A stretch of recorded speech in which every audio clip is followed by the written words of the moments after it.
J'ai quelques souvenirs de l'occupation allemande. En Bretagne, les Allemands, ils faisaient le tour des maisons et ils vérifiaient, ils faisaient l'inventaire. Il y avait tant de chambres, vous êtes combien?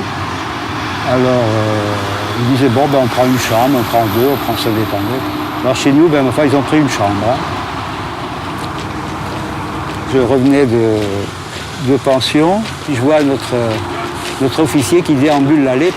Alors je me suis mis à siffloter la Marseillaise.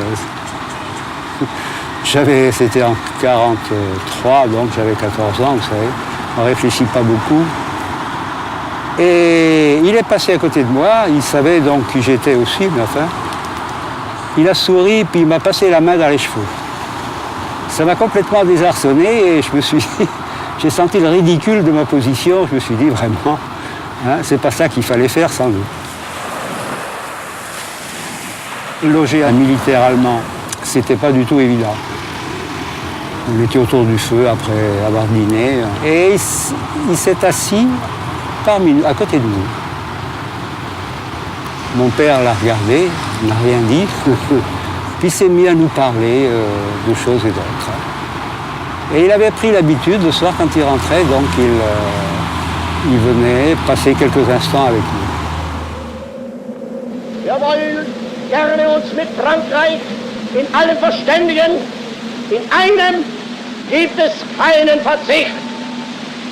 Weder kann das Reich Verzicht leisten auf euch, noch könnt ihr Verzicht leisten auf Deutschland.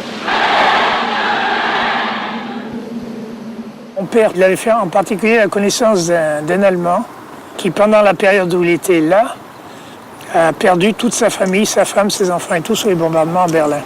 Et cet Allemand, donc, a provisionné tout le quartier en viande. Il sortait de l'abattoir avec des morceaux de viande planqués le long de ses cuisses, qu'il apportait à mon père, avec pour rôle pour lui de les distribuer à tous les gens qui en avaient besoin.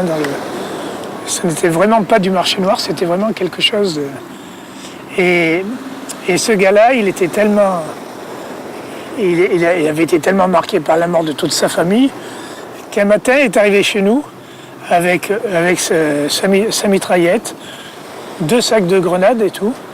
Et il nous a dit, j'en ai marre, je vais rejoindre le maquis.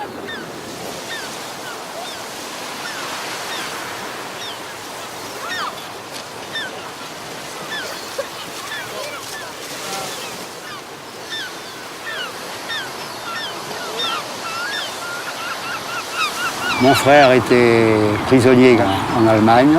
Ma mère lui envoyait régulièrement des colis. Mais enfin, elle ne savait jamais s'ils arrivaient ou pas. Notre officier allemand, il s'est proposé d'amener un colis à mon frère. Alors là, mes parents se sont posé la question. Est-ce qu'il faut accepter? D'un autre côté, ils étaient tentés, ils disent qu'on pourrait mettre beaucoup de choses.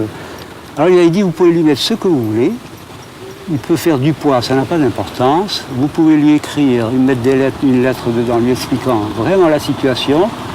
Il n'y aura pas de censure, ça lui sera remis en main propre. Ça ne passera pas par le gardien du camp, mais ça lui sera remis en main propre. C'est moi, je peux vous l'assurer. Alors, est-ce que c'est un piège? Qu'est-ce que c'est? Ma mère était quand même tentée de dire, oh là là, elle dit, s'il pouvait quand même recevoir un colis comme ça, ce serait merveilleux. Puis elle s'est laissée tenter. Elle lui a donné le colis.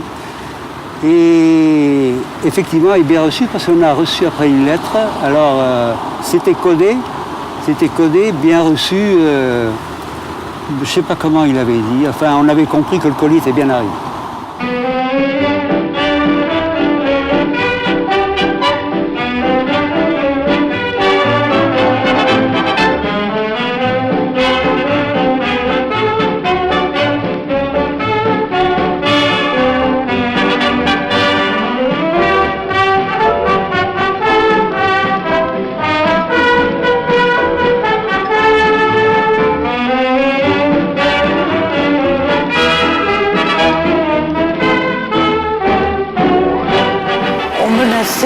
Les collaborateurs, et j'ai connu une famille où ils recevaient dans leur boîte aux lettres un tout petit cercueil de bois qui faisait entendre que leur tour allait venir. Ce petit cercueil était absolument la miniature d'un cercueil en bois avec les mêmes formats, la croix dessus, ce qui était encore pire. Moi, j'ai connu une famille où devant leur palier, le monsieur était de la Légion, un monsieur quand même assez d'un certain âge déjà, d'un certain âge, soixantaine si vous voulez, mais pour moi c'était déjà vieux, et qui a la petite bombe a explosé devant le palier de sa maison au moment où sa fille passait. Elle a eu juste le réflexe de dans le couloir. Et il n'y a rien eu que des dégâts matériels. Ça a dû se passer en 1944. On ira prendre notre linge sur la ligne Siegfried. Pour laver le linge, voici le moment. On ira prendre notre linge sur la ligne Siegfried. À nous le beau linge blanc. Les vieux mouchoirs et les chemises en papa. En famille, on lavera tout ça.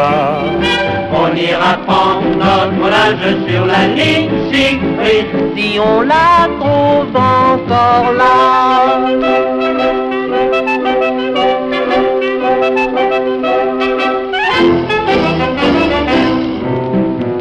We're gonna hang out the J'avais une amie